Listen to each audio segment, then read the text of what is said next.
안녕하십니까. 반갑습니다. 스텝북입니다.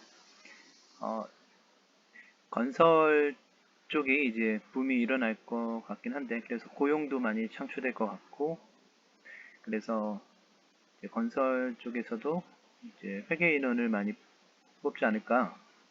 그리고 저도 준비하고 있습니다. 그래서 보통은 도소매 쪽으로 회계를 많이 해봤고, 광고 쪽으로도 회계를 해봤는데, 어,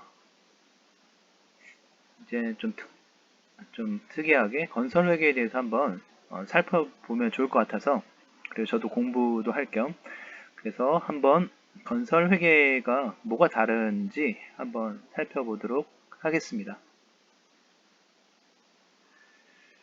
건설 회계의 다른 점들 첫 번째로는 수익과 비용의 인식이 좀 다르고요. 나중에 살펴보겠지만 수익 같은 경우는 이제 건설 같은 경우는 단기간에 매출을 올리는 것이 아니라 물건을 팔아서 매출을 올리는 것이 아니라 이제 완성하는 기간도 오래 걸리고 그래서 좀 수익과 비용을 인식하는 데서 좀 차이가 있는 것 같습니다. 그리고 두 번째로는 건설 업종에 필요한 회계 처리 기준서라는 게 이제 따로 있고요. 병원 회계도 그렇지만 따로 있습니다. 그리고 개별 원가 계산 방식을 사용하고 있습니다. 이제 주문 생산 방식으로 제품을 생산하는 경우, 예를 들면 비행기 같은 거, 건설 쪽도 마찬가지고, 건물도 마찬가지고, 비행기도 이제 대량이 아니잖아요. 소량으로 생산하기 때문에, 그리고 비용도 하나 생산하는데 많이 들잖아요. 그래서 이제 원가를 계산할 때 개별 원가 계산 방식을 이용하고 있습니다. 반대로 종합 원가 계산 방식은 소품종 대량 생산, 예를 들면 아이스크림 같은 경우 생산할 때는 이제 종합 원가 계산 방식을 이용해서 원가를 계산하고 있습니다.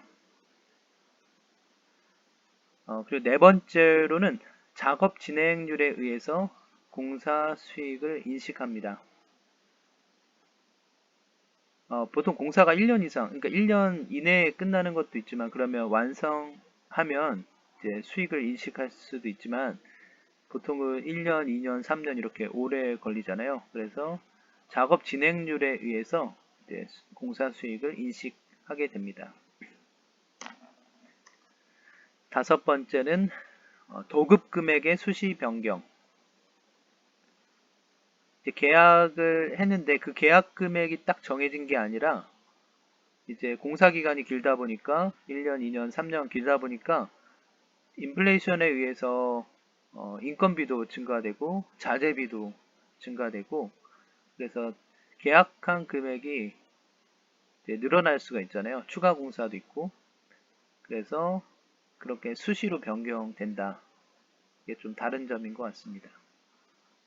도급 금액이라는 거는 도급 계약의 대가를 말하고요.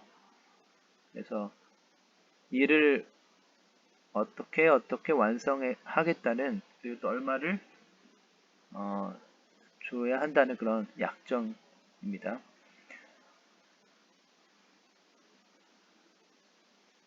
네, 돌하르방입니다.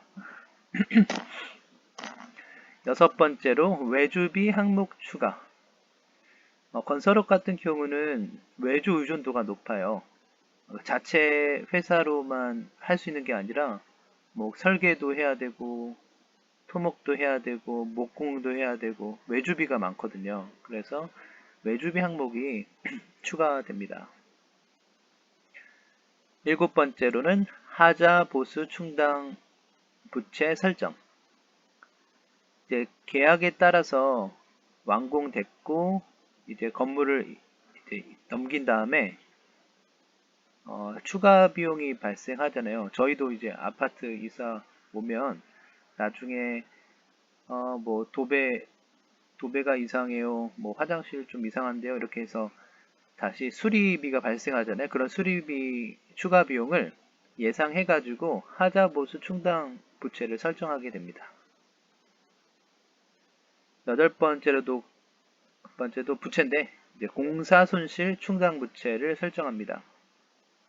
이제 공사를 짓다가 뭐 손실이 예상될 수도 있잖아요. 그런 거를 예상해서 이제 공사 손실 충당 부채를 설정하게 됩니다. 많죠? 아홉 번째입니다. 견적 등 사전 원가 계산. 어, 이게 공사 입찰 때문에 필요한 건데 이제 사전에 이제 예상을 해서 비용을 예상을 해서 이제 원가를 계산을 합니다. 열 번째, 가설제의 평가. 건설 공사가 끝난 다음에 자재가 남을 수도 있고 이게 회수되는 것들 있잖아요. 그런 가설제들에 대한 평가가 있습니다. 11번째, 공동 도급 회계.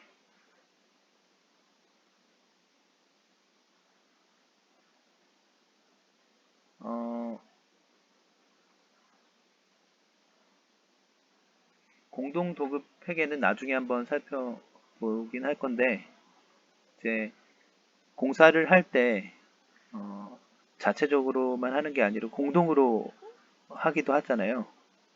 그래서 그것과 관련된 회계 처리입니다. 이제 기타인데요.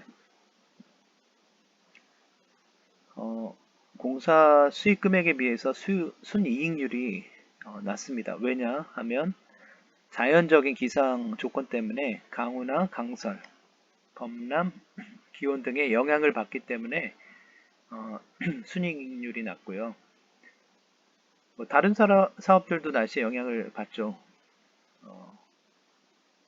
뭐 예를 들면 지금 장마철 같은 경우는 이제 맥주보다는 막걸리가 잘 팔리겠고요. 그 다음에 부침개 이런 게 많이 나가겠죠. 비 올 때는. 그래서 밀가루도 많이 팔리고 이렇게 날씨에 영향을 받지만 건설업은 더 영향을 받는 것 같습니다. 비가 오게 되면 공사를 못 하잖아요. 그리고 위험한 작업 환경에 따른 안전사고 발생 위험이 큽니다.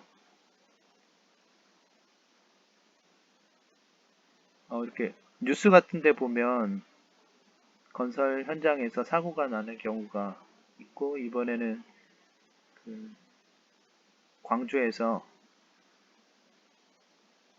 그 건물을 이제 철거할 때 이제 사고가 발생했잖아요. 그래서 그런 사고 발생 위험이 크기 때문에 순이익률이 낮습니다.